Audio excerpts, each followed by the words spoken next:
Welcome to the Redbeard Embodiment Podcast. I am your host, Alex Green, and I'm on a mission to bring the power of embodiment to people all around the world.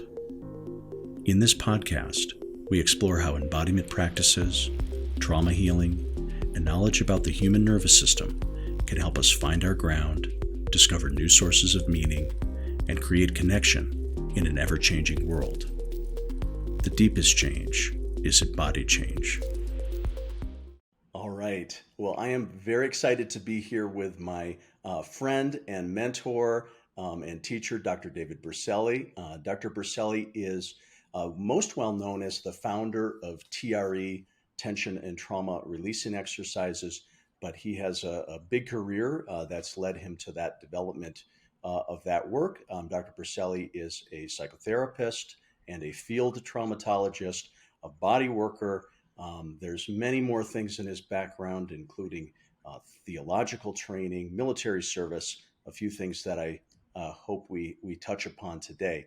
I'm very honored to have this conversation with you, Dave, to share a little bit about, in today's conversation, what I'm hoping to cover is sort of the early days, even before TRE was developed. I know myself and many others would love to hear about the various influences that led you into working with trauma, humanitarian work in general, and then ultimately into what we have as TRE here today. So we're hoping this is the beginning of several conversations, some with some more specific topics over the course of this year. But that's really the purpose of today, is to get some of the backstory. Yes, but big appreciation to have you sit down with me today. Thanks, Alex. It's kind of good because it's going to help force me to draw up my memory of this whole process that went on and try to articulate it as the best I can. Yeah, that's right. Well, that was my request: is can we go deep into the memory banks, and we'll see what comes up. Yeah, no, and it'll Great, be fun actually to discuss. You know some of it already, so you can keep prodding me along. wonderful. So just to share, just briefly, I want to share my own sort of connection point when I first got brought into TRE and then to a workshop with you, if you don't mind me taking a minute to share the story. This was around 2013, 2014, and somebody kept telling me about TRE, and I thought, I have too many acronyms in my life, from myofascial MFR for myofascial release and ZB and all this stuff, and so I didn't have that much space for another acronym. But then she was in training to become a provider, and she led me through. She asked me if I would be a guinea pig, and she led me through the process as part of her certification program. And I was so excited because what happened when I accessed the tremor response for myself right there on my floor was it duplicated an experience I had had 10 years prior when I was on a bodywork table and a structural integration rolfer was doing some work on me, and I had a tremendous shaking kind of release, but there was no understanding of it. The rolfer couldn't give me any explanation. I didn't know what that was about. It felt really good and useful, but it was a real mystery to me. And so when my colleague led me through the TRE and I was shaking on the floor, and I jumped up and I was so excited, and I went immediately to Amazon, and because I thought somebody knows about this, knows how to make it happen, has studied what it's even all about, the neurology of it, all of those things. And so it was just like exactly what I needed. And I was lucky that about a month later, you were coming to Madison, Wisconsin. You were with Sherry Mills and JC doing a module 1 and a module 2 training. And so, of course, I signed up.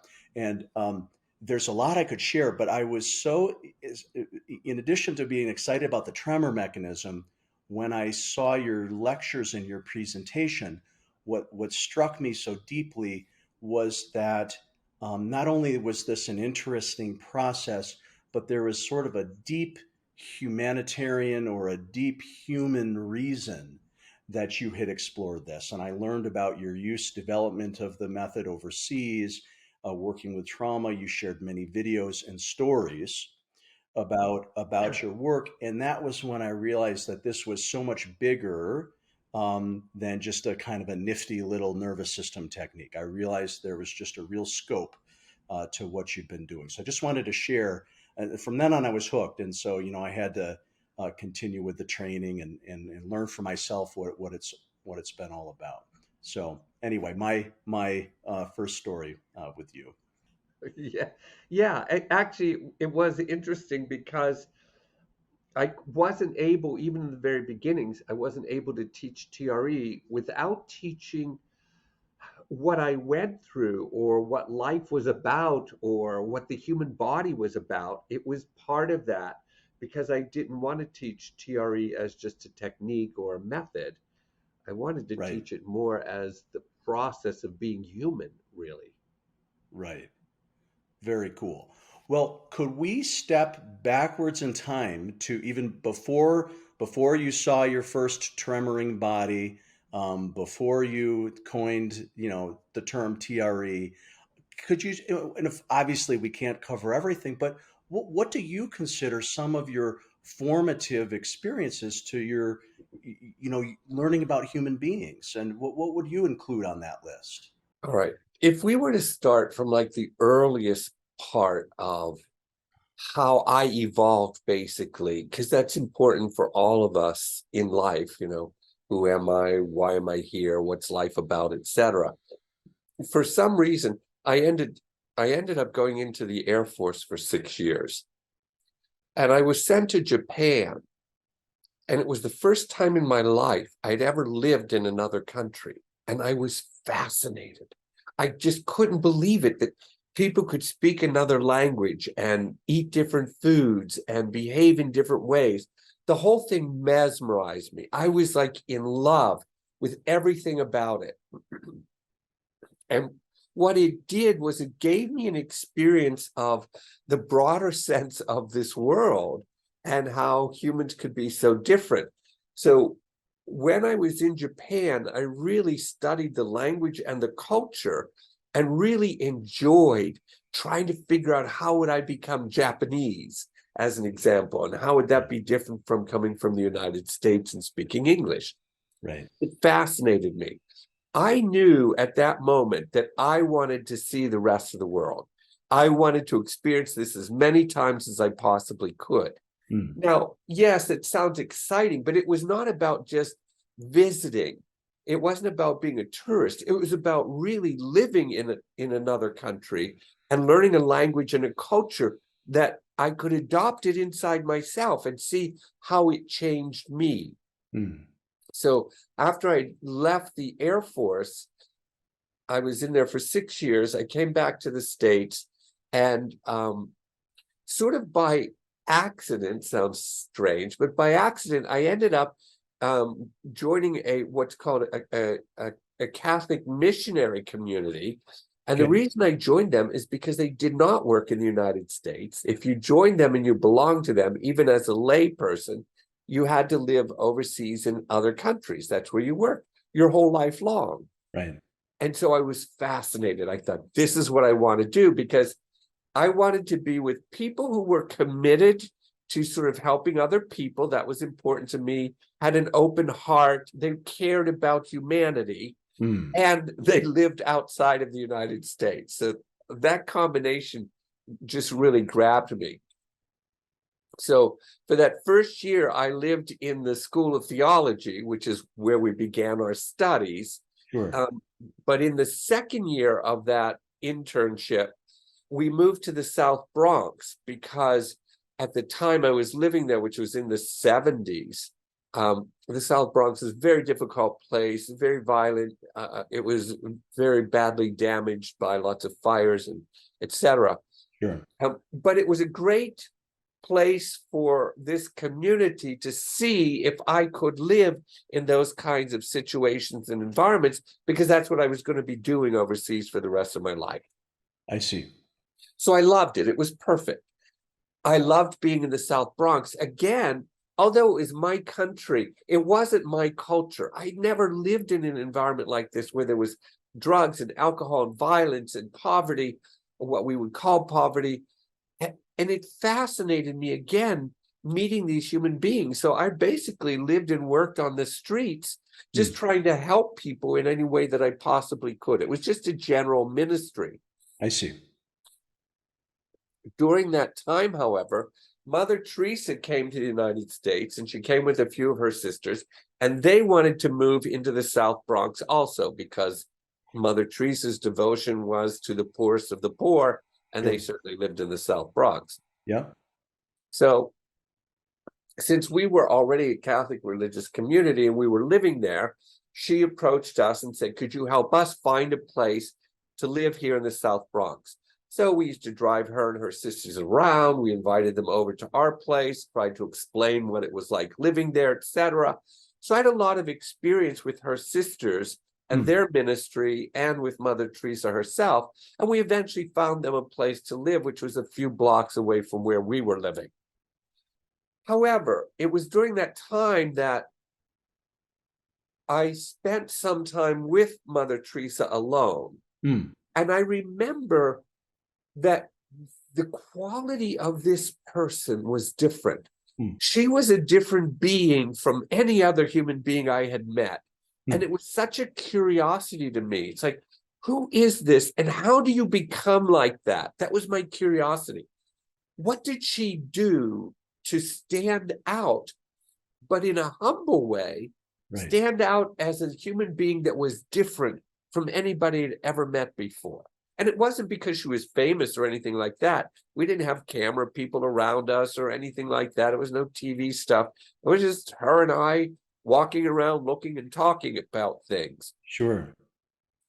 And so I was really, she made me realize the human potential was far greater than I had experienced and I had seen other people experience as well. Well, I couldn't stop. I was fascinated by that. And I thought, oh my God, we have the potential of being deeper human beings. So of course, with my background in theology, that led me to questioning even deeper, how do I become a deeper person in humanity, not just in belief systems or theologies or religion, but how do I become a better human being, as she demonstrated to me. Got it. So after that year was over, I was then sent on my first mission, we called it, overseas, and that was to go live in the Middle East, because I was supposed to engage in Muslim-Christian dialogue, which was very popular during that time, in the 70s when I was doing this. And it was very important. And so the community I lived with was involved in liberation theology, which was all about dialogue, and dialogue with the disadvantaged, the marginalized. And at the time in the United States, Muslims were marginalized and disadvantaged. So they said, just go learn about how would you talk or be with Muslims and Islam in a dialogue. Sure. So they sent me to Egypt first, because I went to the American University of Cairo to study Arabic and Islam. And so I stayed there for a year. Now, this was my first time ever in the Middle East. That was another fascination, just like Japan was. I could not even have imagined what it was like. So I was there in Egypt studying with students at the American University, and the university took us all over the place on these sort of tours to go study the Egyptian culture, which was Arab culture, which was Egyptian and primarily Muslim at the time. Sure. So we were studying all this, and I was having all these experiences, and it was fascinating, of course. So I finished my year of studies, and then my ultimate destination was to go to North Yemen, because it was at the time when North and South Yemen still existed. Now they've joined together into just Yemen. Anyway, I went to North Yemen, and that was amazing as well. There's nothing that could ever compare to what it felt like going back to the 7th century. That's how old Yemen was in terms of its development. I was looking at buildings that were still made of mud and straw that were there for hundreds of years. It fascinated me. Mm. And their Arabic language was so different from the language I studied at the university. So I had to relearn a whole new language again. It took about 3 months to adjust to that. But I learned a completely new culture. Mm. Even though we call them Arab cultures, they are as unique as English speaking cultures are around the world as well. Mm. So I lived in Yemen, and my only job there was to actually teach in a school, because when I was there, you couldn't get a tourist visa. It was closed to tourism. You had to have a work visa. So we got a work visa as teachers in the school. So I was teaching in this boys' school. And but the most amazing thing happened. The boys would go to prayer in the mosque every day. And so it'd be sometime around noontime, they would all go to prayer. And myself and the other teachers that were there, we were all Christian. We were foreigners. So we never went to prayer with them. Mm. But one day, one of the boys was talking to one of the other boys, and they were talking about us, the teachers. And he told the other boys, he said, "Oh, no, the teachers don't pray." And that fascinated me, because I thought, that's his concept, is that we don't pray because we don't go to mosque. Right. So I thought that was fascinating. So I went to the principal of the school and I explained to him that I was Christian. But when I heard the boys say that, I wanted them to know that I pray also. So I said, "Is it okay if I go to mosque with these boys and pray every day?" Mm. He thought it was a great idea. And so these young kids, they were like 7 to 12 years old. They would take me, when I told them I wanted to go pray with them, they were ecstatic. This was wonderful. So they took me to the mosque, and you have to do ablutions a certain way, you have to pray a certain way, and I knew none of it. So here are these children teaching the teacher Right. how to pray according to what they knew. They loved it. I loved it. It was a perfect blend for us. It was really a beautiful experience. Mm. So I prayed every day in the mosque, in the school mosque. But then as I got a little bit bolder, because I got familiar with the prayer, the routine, Practices. Yeah. exactly how to do it, I thought, I'm going out to the big boys mosque and I'm going to go pray with other adults. Right. So I started going out every day into a mosque that was close to where I was living. And I just joined in, because in Islamic prayer, the men just stand in a line, shoulder to shoulder. They all join in and they do their prayer. And so I just joined in, but nobody knew who I was. But Mm. I knew Arabic and I knew all the Muslim prayers. So Mm. they just simply assumed that I was Egyptian because I spoke with an Egyptian dialect. Yep. So after a while, I would then sit in the mosque after the prayers, which was common. And what I would do is I would read the Quran, mostly because I was still trying to study my Arabic. Mm. And it was a nice, quiet, and cool place because Mm. Yemen was hot. Mm. And so I would just sit there and I would read the Quran. So eventually, then some young guys came up to me and started to talk to me. They just wanted to know who I was, what I was doing. So I started talking.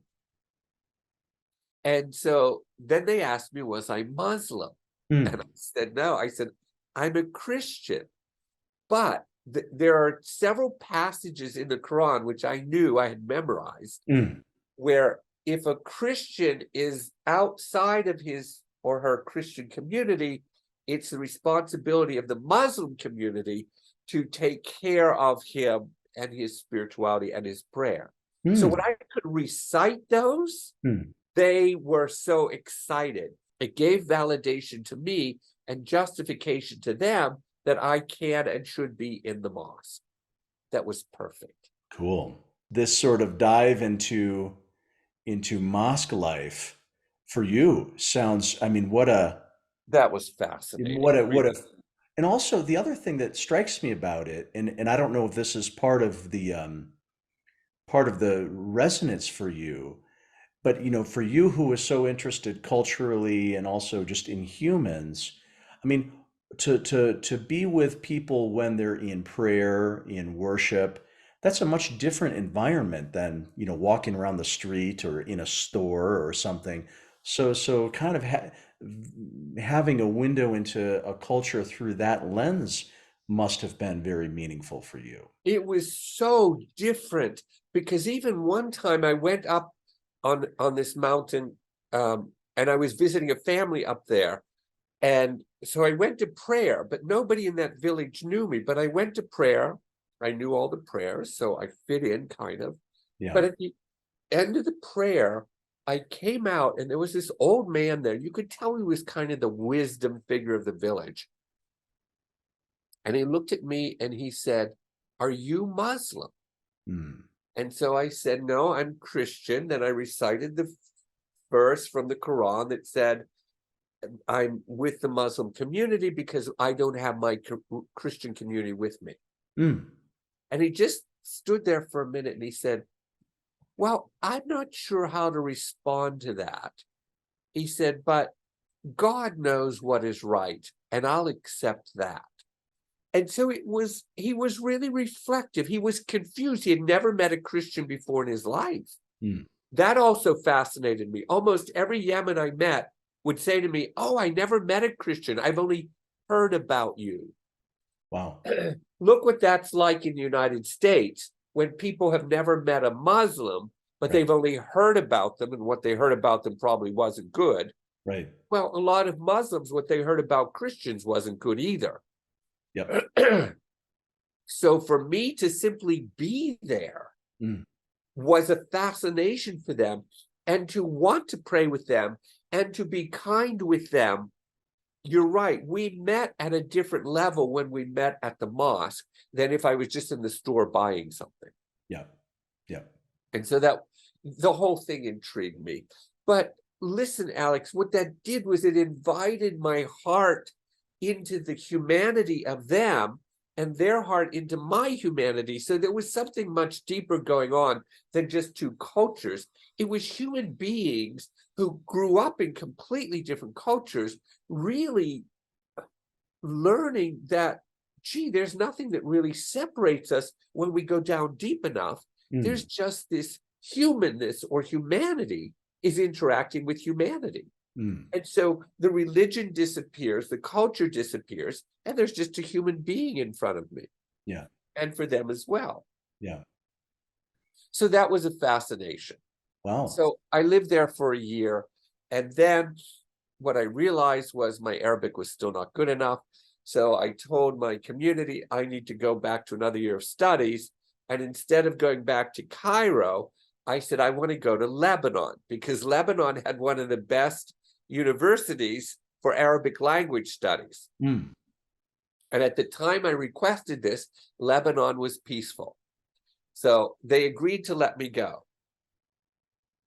I went into the university there, and for about the first 4 months, it was nothing but going to school and studying. I enjoyed it. Lebanon was very much French influenced because the French came to Lebanon and taught many of the Christian Lebanese. And so they brought a lot of their architecture, their language.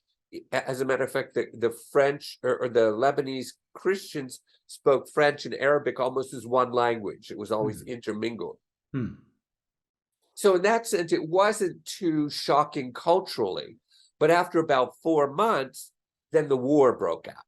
And in Lebanon, at the time I was there, I don't understand this, but there were 27 faction groups all fighting each other right within Lebanon, Wow. different from the Palestinians, the Syrians, the Israelis, Mm. the Lebanese army, all of the, so there's fighting going on everywhere. You never knew what was going to happen. Mm. And so the school closed down.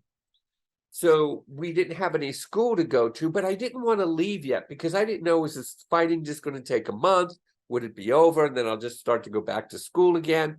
So I ended up living with this group of sisters in an abandoned school that they were running. The school was closed. So I moved into that place with them. And because I needed to live with somebody who understood how to negotiate living in war. I didn't Mm. know how to do that. And Right. these Catholic nuns knew how to do it fine. So I was living with them.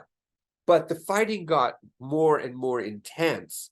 And it got so intense to the point that I couldn't get out because there were tanks in the streets, there were soldiers all over the place, there's mortar shells and all kind of fighting. So we just sort of hung out in the basement of this building for months. So the shooting would go on maybe for 5 or 6 hours. When it was done, you'd come up, get some fresh air, eat whatever you had to do, etc. So that was my first time living in war. And so that was a whole new experience, of course. But one of my first observations that ended up leading to TRE happened there. And what happened is I was standing around with a group of guys, and we were all just talking. We were in the street. This was before all the severe fighting started. And a mortar shell came over, and we could hear it from the distance. It went right over us and hit way down there somewhere.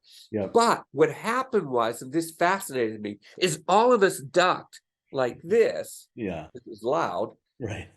But we all did it in unison as though it was choreographed. And it fascinated me. And I thought, I've seen it a million times. I've done it a million times. Right. But that one time, I noticed it. And what I noticed was that was an instinct response. So it can't be the ego or the cortex. It has to be what we call subcortical, below the cortex, more primitive part of the brain that causes that quick jerking reaction.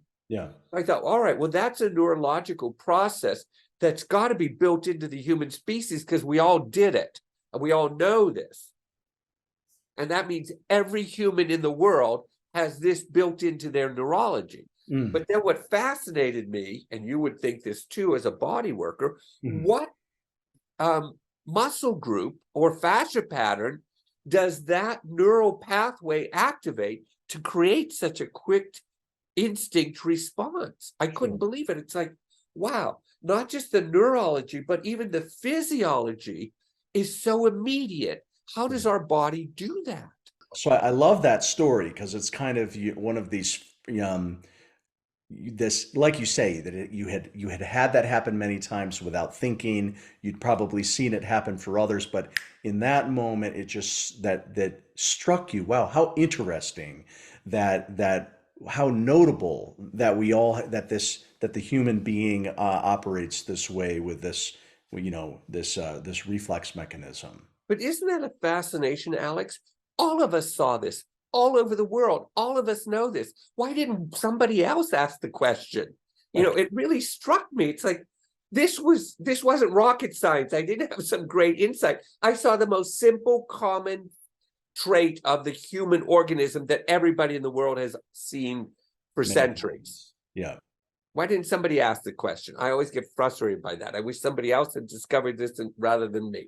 Like, why didn't a neurologist do this or a physiologist? Well, so I'm guessing, so you tell me if I'm wrong, but I'm guessing that first insight that really stands out in your memory, I'm guessing you didn't then immediately just develop TRE. I'm guessing that there's sort of like stuff in between. Is that true? Like where did that lead you? And yeah, it took 5 years for that to get connected with another story, which I'll tell you in a minute. But anyways, so I survived Beirut, but without knowing it, I had more post-traumatic stress symptoms than I recognized. I see. After Lebanon, I went back to the United States, and that's where I took my final oath into this community. So I stayed there for a year. I studied theology again. But even during that time, I kept feeling there's something wrong with me. But post-traumatic stress wasn't really even identified very much at that time. And nobody really sort of noticed anything different from me in the way I was acting. I could just feel inside something was wrong and different. I see. So I just did my theology studies, and then I took my oath, and then I was being sent back to the Middle East. This time we went to Rome, because in Rome, they had the 3rd year of Arabic language studies, I at the see. Pontifical Institute. Yeah. So I went there again just to study Arabic.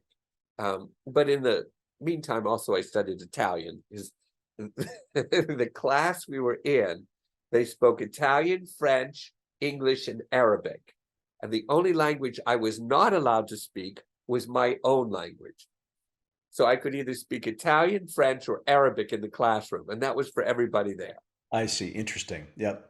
That was a lot of fun. I mean, we're all stuttering around in languages we didn't know how to speak. But anyways, I studied Italian there. So then after that year of studies, I got my, it's called a licentiate degree, which is between a master's and a doctoral degree in Europe. Hmm. So let's just say I got a master's degree in Arabic. I went back to Egypt again. And so when I went back to Egypt that time, I was working once again with Mother Teresa and her sisters in what's called with the Zebalin, which are the garbage people. And these are people that collected the garbage around the city, brought it to a certain place, but they lived in this garbage area. So they were considered kind of pretty low class people.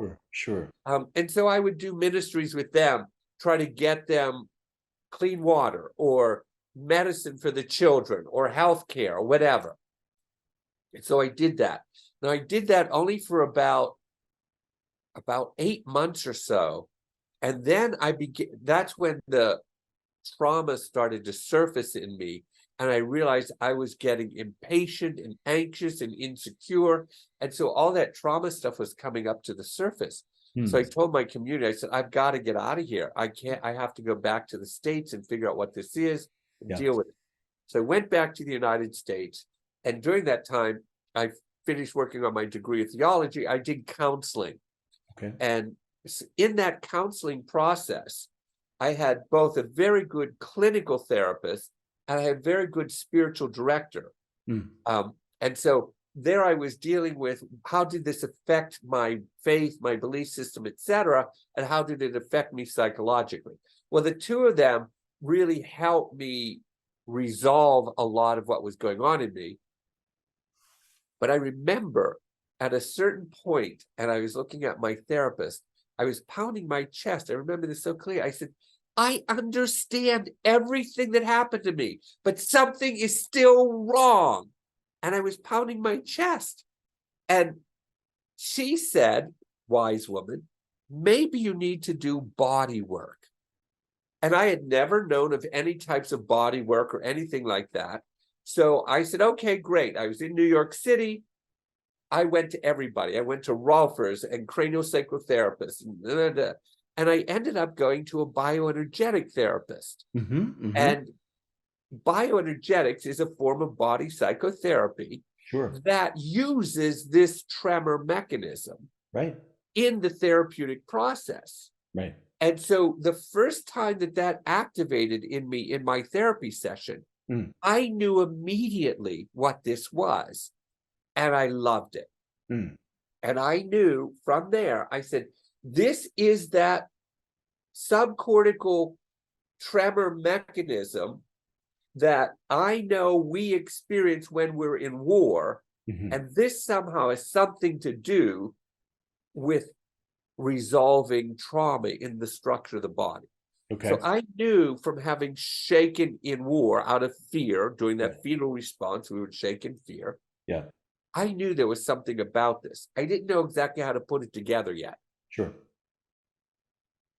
But after I finished I finished my degree in theology, and then my superior said, well, you have to go overseas because we can't live in the US.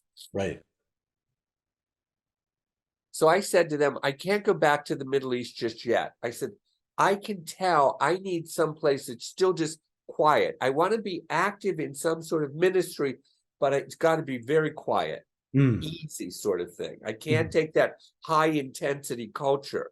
And so I said, where can I go? And they said, well, what about Western-Samoa, which I'd never heard of in my life. So I looked it up on a map, and it's south of Hawaii, about 5-hour flight. South Pacific, Beautiful little Polynesian island. So I said, yes, I'll go there. So I go to Western Samoa, and I'm living on this tiny island. I mean, really tiny. You could walk around the island in 30 minutes. So that was your whole world. There's no running water, no electricity. It was pure paradise. There was no noise. All I could hear was the ocean waves and the breeze as it was blowing through the palm trees. I mean, it couldn't be more More ideal peaceful. Yeah. and peaceful, exactly what I needed. Yeah. The Polynesian people or the Samoan people, they were easygoing and relaxing lifestyle. And so they were fishermen mostly. And so they taught me how to be a fisherman. I mean, I just did what they did. Now, my supposed reason for going there is I was kind of like the pastor of this little chapel that was on that island. Mm-hmm. So my job was to go and lead them in prayer. I studied Samoan language at the American University in Hawaii before I went to Samoa. Uh-huh. Samoan was so easy in comparison to Arabic. Holy cow. It was simple. So I did very well. So I would lead them in prayer. I would read the Bible in Samoan language, and I really enjoyed it a lot. But I really liked, they had a family that I lived with, so they kind of adopted me.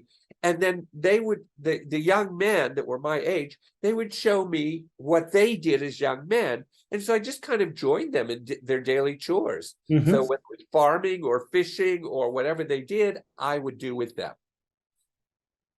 So I lived there for a year, and it was so beautiful and peaceful. I really liked it. But what was happening was I knew something was resolving itself deep inside of me. I knew that. But it had to be more quiet, which a lot of my colleagues couldn't understand. But I said, I need to go someplace where I'm completely alone. I knew a colleague of mine who was a Benedictine monk, and he was living in a hermitage in California. And it was the Camaldolese community, which is one of the Catholic communities. Mm. And so I wrote him and I said, can I come and have you be my spiritual advisor and live in the hermitage? So he asked the abbot of the hermitage, who said yes. I got permission. So I flew from Samoa, which was really a quiet place, into California, and I lived in this hermitage for 6 months. Mm. And in this hermitage, I really, really had solitude.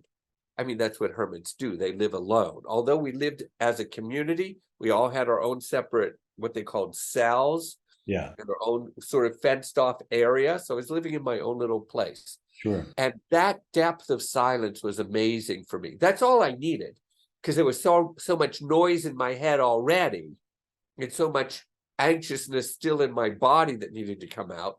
So all I did every day was I would wake up in the morning. I would go to either work in the little farm that they had, or they would drive me up in the mountain, and I would cut up some dead redwood forest, because we only had heating through a wood fire and that sort of stuff. And we would pray 5 times a day. That was it. So I'd go to prayer, or I'd work in some sort of hands-on ministry that I was doing there. Sure. And that really, really, really quieted me down. And I loved it. And I knew the whole process from beginning to end. I knew what it was like to have your spirituality completely fractured, your psyche fractured, and your body fractured from the violence that I experienced in Lebanon. Yeah. So after that, I went back to New York. I got a job within the community itself where I was living. And my job actually, because I'd gotten my degree in counseling, my job was to fly around the world visiting the other missionaries that we had all over the world, and to actually just support them spiritually, clinically, psychologically, however. And so I flew around the world a lot to many different countries. And so I did that for 2 years. And when I was done, I said to them, I need to decide whether I want to stay within this religious community or not. Because I actually was getting more progressive, and I could see that the Catholic Church was getting a little bit more conservative. And so I thought, I'm not sure I'm going to fit in a few years. So I asked to take a leave of absence, which they granted me for 1 year, and I moved to New Zealand. Now, in New Zealand, the reason I went there is because they were just developing their bioenergetic community in New Zealand. It was brand new. And so the woman there, who I knew from years before, invited me to come over to work with her, and she would give me supervision so that I could complete my training as a bioenergetic therapist. I see. So I stayed in New Zealand for a year. I did what traditional bioenergetics. But it was during that time that I was developing a greater and greater awareness that the tremor mechanism, although evoked in bioenergetics, can be separated from clinical therapy. I saw one as a physiological issue and the other one as a psycho-emotional issue. They Sure. could be separated. There was no question about it. I see. So that just stayed in the back of my mind. But then, oddly enough, so I finished that year, and my community said, well, you're going to have to come back and be reassigned to the Middle East again. I said, fine. We had just started working in the Palestinian West Bank and Israel. So that's where I was assigned for 3 years. Yeah.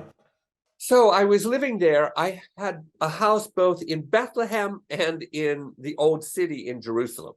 So I moved back and forth because I've lived enough in different cultures and countries that I don't think that every one person is right or wrong. I always like to blur the boundaries. So the Palestinian-Israeli conflict was still rather strong there. And so I knew Israeli friends who wanted to do bioenergetics with me because there was a training program going on there. But Palestinian friends, clinical therapy and the psychological Western thought process did not work with the Palestinians. They have a different concept and way of being in terms of family and culture, etc. That's where I had the experience of separating bioenergetics, which has the psychotherapeutic component, and just the tremor mechanism in TRE. So I got a chance. Pause there for a second, because this feels interesting to me. And just from a background, just a quick, anybody who is not as familiar with bioenergetics, it's Alexander Lowen's somatic psychology, and Lowen was a sort of a direct heir or student of Wilhelm Reich, which which we would normally think of Wilhelm Reich as kind of the founder of body psychotherapy, kind of a thing. And so, but I'm really interested in, so this insight of yours, and of course I know how we hold this in TRE, but this idea that that the tremor mechanism could be a valuable and important in distinction from the psychotherapy. Could you just explain that a little bit? Why it felt useful to separate that? Well, there were a number of reasons to do that. And the first one is that the tremor mechanism itself simply is dealing with the human organism. And it can do things like just release stress or tension of the day. You don't have to go into a trauma. You don't have to be traumatized. It's understanding that the human organism is genetically designed with this mechanism, which I believe we're now discovering helps to regulate or self-regulate the nervous system. So if something causes us to be anxious, the tremor mechanism should automatically kick in and calm us down, so that we are actually a self-regulating human organism. See, and so that's what I got, because in the Palestinian West Bank, and since there was still conflict with Israel, there was constant fighting going on. I always had to go through the checkpoints between Israel and Bethlehem, and there was some violence that broke out quite a few times while I was there. Sure. And so I was still experiencing all that. And so I was experiencing, oh, here's war again, here's what happens. But I was working with Israelis that were feeling the fear of war, and Palestinians that were feeling the fear of war, but in some way they were taking them up differently. The Israelis more were very much a Western mentality of a psycho-emotional experience. Mm. And the Palestinians didn't take it up in the same way. It fascinated me. They took it up more as a disturbance of family and culture. And they saw it as a disruption to the whole of the way of their being. Whereas in Israel, although that was true there too, Right. they still had very sort of nuclear families and a nuclear way of seeing things and doing psychotherapy. Right. The Palestinians, I worked with the whole family, or I worked with the whole community. So now I'm working with 15, 20, 30 people. I'm not doing psychotherapy. Right. I'm doing just tremoring with them. See? And so that helped me very clearly see there's a difference here. One is just the human organism re-stimulating itself into a calm state, which it does by activating the tremor mechanism. The other one was trying to heal and resolve trauma Right. through psychotherapy, and the tremor mechanism added to that. Sure, I see. Does that make sense? Yeah, definitely. Yeah. Okay. So that's where I started separating the whole thing. And so after that, I didn't know enough about anatomy. I was seeing the body, but I didn't understand enough. So I asked my community, could I go back to the States and get certified in massage therapy? Because Your I community wanted, was very accommodating over the they were years. That's what I'm wonderful gathering. human beings. No, wonderful human beings. They put up a lot with me. It's great. Yeah. But everything I was telling them was making sense. See, Right. so I came back. I went, oddly enough, I never had heard of him before, but this is important. See, so I end up going to this massage school in Virginia, and the only reason I chose that school was because it was 1 year intensive, and that's all I had. Most of the schools were part-time, and it took 2 years to get through them. Right. This was the only one that I could find in the country. 1 year, go there, intensively do massage, Yep. and leave. That's what I wanted to do. Yep. So I get there, and this is the Edgar Cayce School of Massage. Now, Edgar Cayce was a mystic or a psychic or whatever you want to call him. And his massage technique came out of his trances. He used to go into trances and talk about the future and all that stuff. Yeah. Well, that fascinated me, of course. So along with anatomy and physiology, which I couldn't wait to do, I didn't want to be a massage therapist. Right. I needed to touch bodies Yep. so I could feel the muscles to understand the tremor mechanism as it moved through the body. Yep. That was my goal, was to really track the tremor mechanism. I see. But anyways, I got to the library. It was all his handwriting. So you could read all his early writings and his books about all his psychic stuff. And it fascinated me. But all that did was sort of blow my mind a little bit more apart. You know, so I'd already been in all these cultures and countries and religions. And so it just expanded all that and broadened my way of thinking. Anyways, I studied there for a year and I loved it. And it was great.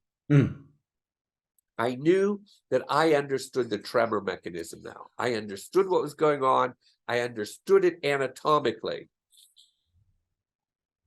And then I left my religious community. Wow. Okay.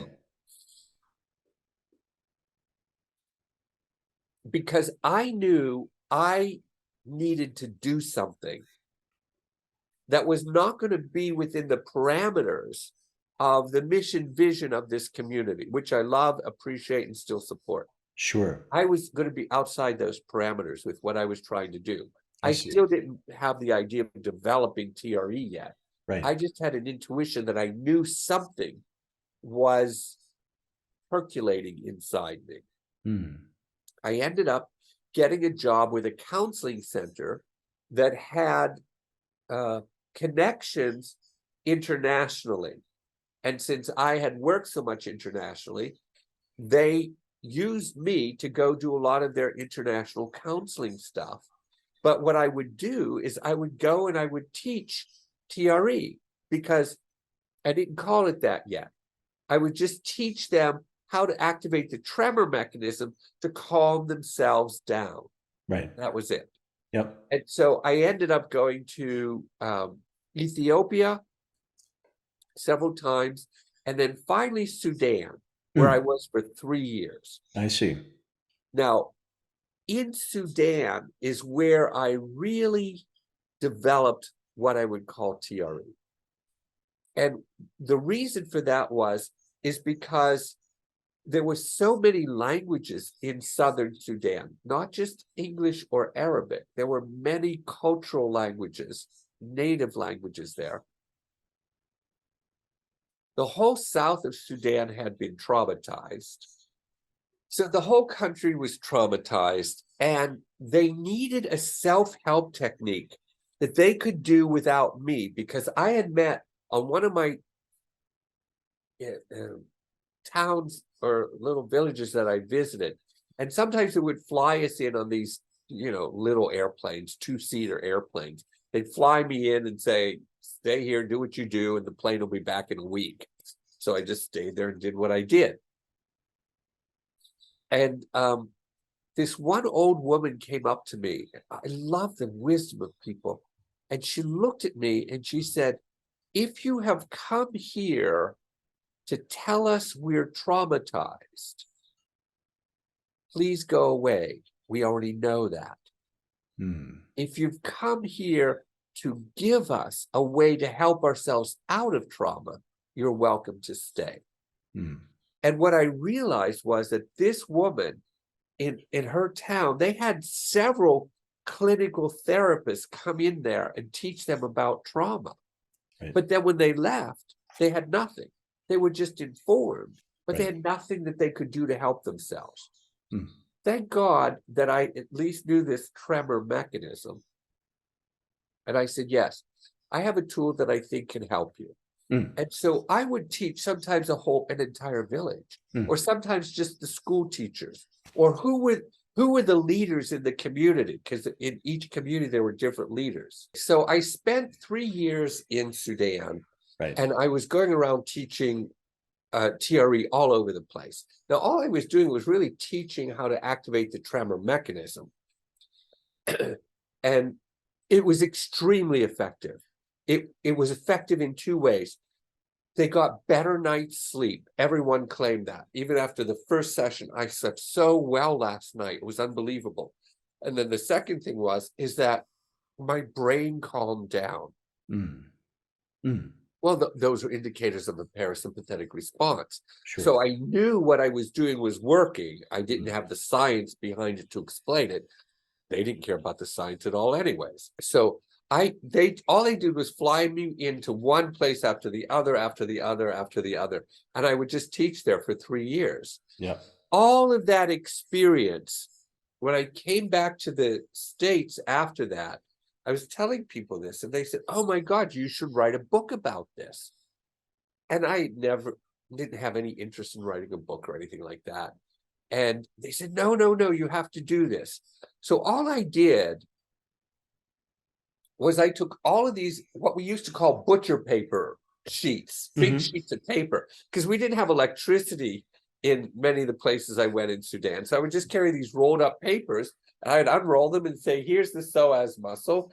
Here's how the tremor mechanism works. Here's what we're going to do with your body. I did explain trauma to them, but I explained it in a way from their bodies, from a body perspective, not a psychological one. Sure. So they really loved it. So all I did was I came back, took all those butcher sheets, and I wrote it into a book.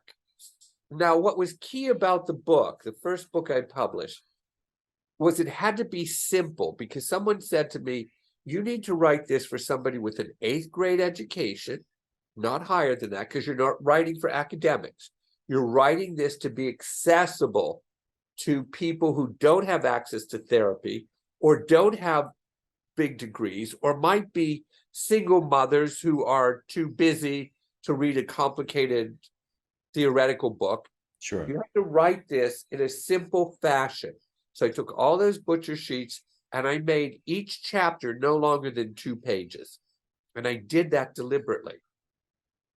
But all I did was explain trauma from my life story.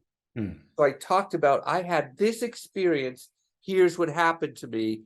I've tried to figure out what that was. And then I would either show a picture or a graph or a chart. And I'd say, here's what it was that happened to me. But it was after I told the personal story, because I knew people would be able to relate to the personal stories, Sure. not necessarily about war, because it doesn't have to be war that causes you to have anxiety. It could be anything. Right. But having had anxiety and feeling what it was like and being confused by it is what I was trying to explain to people. And so then I actually published my first book, and I published that really to solidify this as a unique perspective in knowing how to self-care. Now, it was funny because my publisher said to me, what's the title of the book? And I said, I don't know. I never thought of a title. And he said, well, what's the book about? So I said, well, it's about exercises, and you use these exercises to release the trauma in your body. So he said, why don't you call it trauma releasing exercises? Which seems sort of clear and sort of common sense. But that's how it got the name trauma releasing exercises, TRE.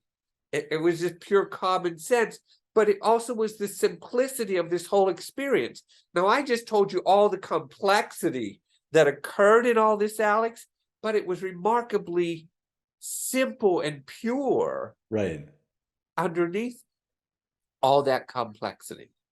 And so that's what TRE is. It's this complex experience of life that synthesized a simplicity of life. So wonderful. So what I'm thinking is, well, just a couple of reflections. So I'm thinking this is a good pause point in the story, because you and I will pick up this conversation. But just a couple just brief reflections on this much. What I love so much hearing here, and not much of this I'm hearing for the first time today, is again your personal story, really listening to, well, I mean, what a story in listening to one's inner guidance, in a way, sort of all these stages of bringing you to certain things, and learning something, and going to massage school, and all that, all of this, all of the things that wove together, knowing that you were going to ultimately do something outside of the religious community, and so making that choice. And but this something that always strikes me is how what something I love so much about TRE is, even though many psychotherapists use it, you're a psychotherapist, in one way it could easily just be this thing that exists in the psychotherapeutic world because it works so well. That's why so many people are attracted to it within that field. But for you, because of your story and all these experiences in Sudan and everywhere, that the ethos that you have for TRE is, this is something much more human, common to all humanity than psychotherapy. And I've heard you make the comment that roughly 90% of the world's population doesn't have a psychotherapist that they could go to, which makes sense when we look at the world as a whole. So the idea that TRE is an offering that's just teaching what's already there as a neurophysiological reflex, in some ways one of the simplest and probably oldest self-regulating mechanisms developed over millions of years of evolution, but that's what people can use to feel better, is to me, it's always powerful to me when I remember that yeah, we use this in therapy, but that it's bigger than that. So just to share my appreciation for that piece of it. Why don't we stop here, and then we'll do a part 2 in the coming weeks. Yeah, that's perfect. Thanks for listening to today's episode of the Redbeard Embodiment Podcast. To learn more, visit us at redbeardsomatictherapy.com or send me an email at alex@redbeardsomatictherapy.com. If today's conversation resonated with you, help spread the word by subscribing and sharing with others. Hope to see you next time.